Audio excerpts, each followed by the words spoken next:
Hey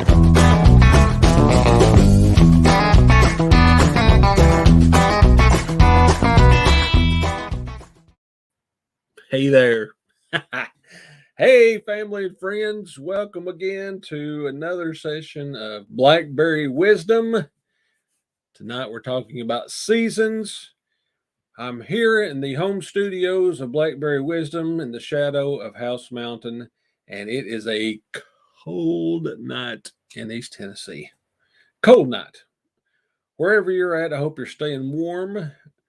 We have a fire downstairs. If I just walk down my steps here in just a few minutes, I will be engulfed in warmness by the fire. I love it. Love having a fire this time of year.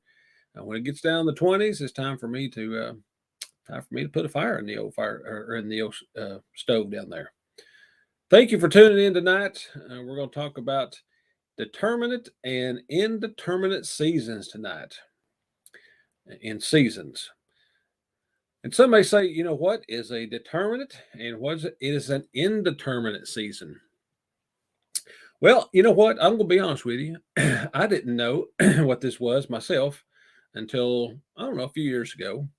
And I was planting tomatoes out in my garden.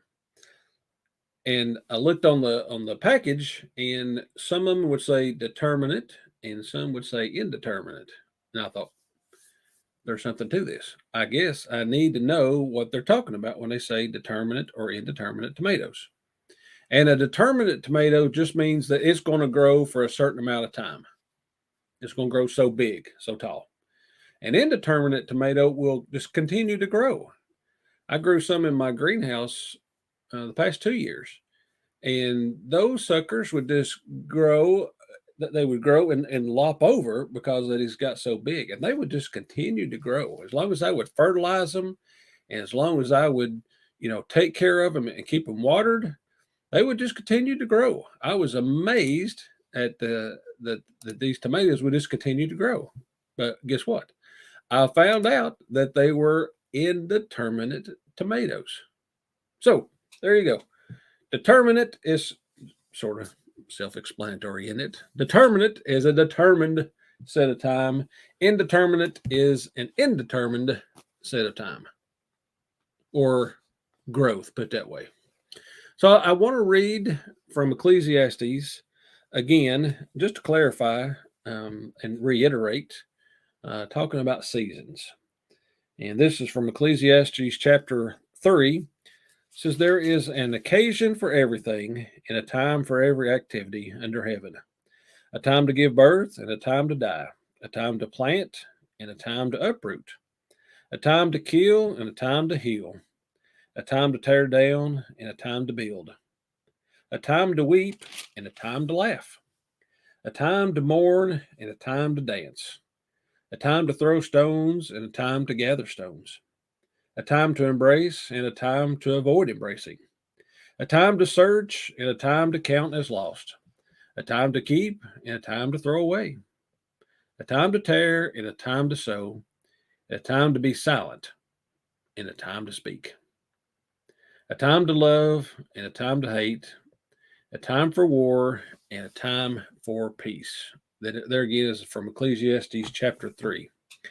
And I wanted to share with you tonight some things that I have just observed about being determinate and indeterminate in life.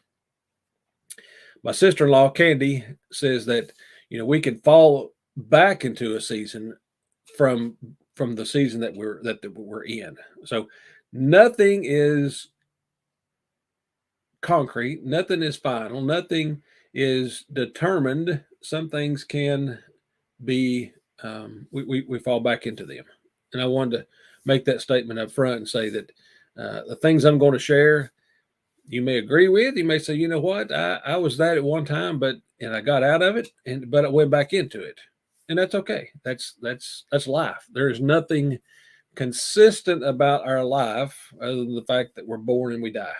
Outside of that, everything in between is just a roller coaster. I can't even say the word roller coaster ride. There we go.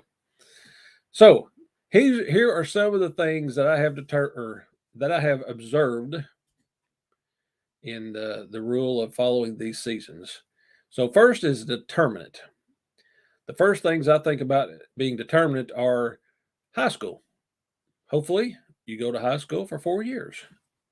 Some of us stay in high school a little longer. That's okay, right? Same thing with college. College, there's 2 year colleges and there's 4 year colleges. Guess what? They're meant to be finished in either 2 or 4 years. Some people don't do that. Some people finish them in 5, 6, 20 years. Some people finish them a lot quicker, right? But these are determinate things that we should do and will do in life. Another determinate thing is your first job. There's only one time to have your first job, to get out into the world. That only happens once.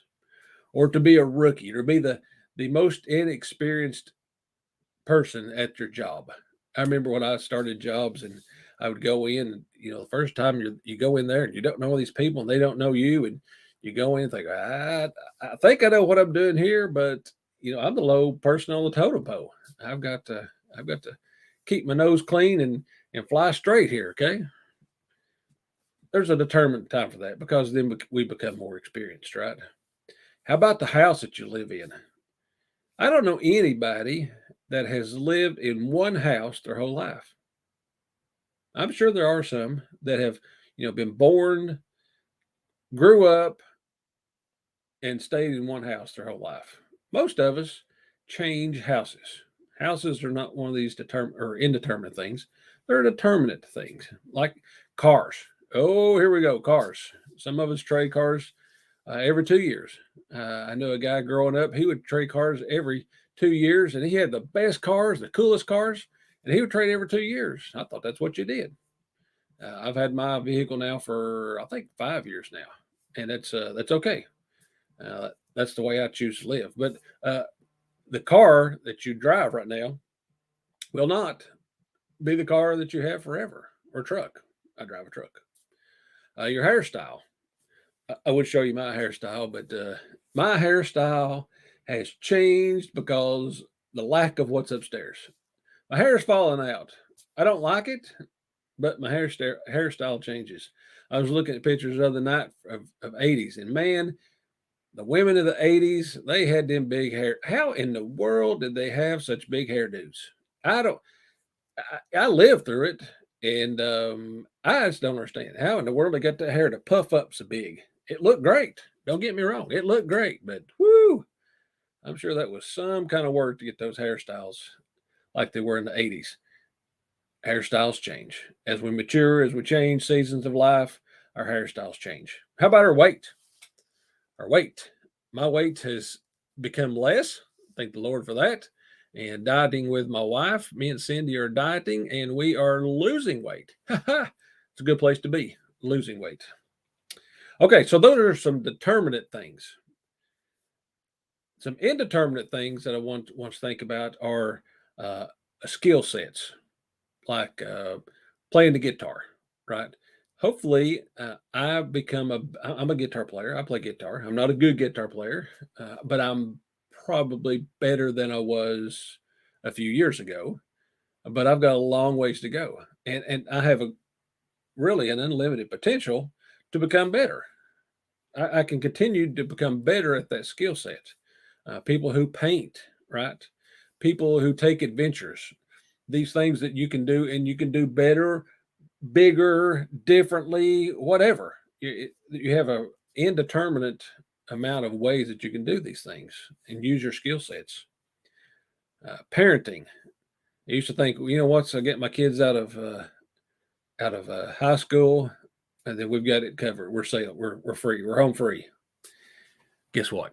I was wrong. I was wrong. Parenting never ends. It only changes. The seasons change. The requirements change. Parenting, as long as you have kids, and that you had kids to begin with, parenting will continue as long as they're alive. And I know that doesn't always happen for everyone either. And the last one I want to mention is relationships. Relationships can continue to grow, both your family, your friends, and your relationship with God. Those things, those relationships should only mature and grow better with time. That's the way that should happen. They should get better with time. And how does that happen? Well, you know people better. Like my relationship with Cindy is better today than it was, 5, 10 years ago. I know her better. We've been through more storms together. We've been through some highs and some lows together. Experiencing those things together just makes you understand them and appreciate them and love them better. So those relationships can only grow. And the thing about the relationship with God, too, you think about that. There is no way I'll ever get to know everything about God as long as I'm breathing on this earth. There's so much. So I've got an indeterminate amount of things I can learn about God, and then just continue to do those things. It's a great way to live, thinking that I've got more to learn. I've always got more to learn. That's just the way it is. Well, that's the end of today's session, and actually the end of the series that I've been doing on Blackberry Wisdom Live. I'm not sure what I'm going to do next. I'm thinking about doing some interviews. I'm really trying to promote my book, promote the opportunities to speak. If you'd like to have me come speak at your church or event, organization, please let me know. If you've not had an opportunity to buy my book, Blackberry Wisdom, please go do so. Please go do so. We'll be at Coreyton Elementary tomorrow night from 4 to 8 p.m. That is here in downtown Coreyton. Come by, buy my book if you've not had it. I'd love to autograph it if you've got a copy. And I do ask you for a rating on Amazon. That's important to get the book into more people's hands besides just the people that I know and people who know me. Okay, so just something I've been trying this going live. So thank you for tuning in and thank you for joining me. Thank you for all those who have commented both online and in person. I appreciate each and every one of them. You really don't know how much I appreciate those. It really does encourage me to keep going. And I thank you. I thank you so very kindly for each and every one of you. And I'll say this. I do wish you blessings. Blessings now and as you navigate each and every one of these seasons of life.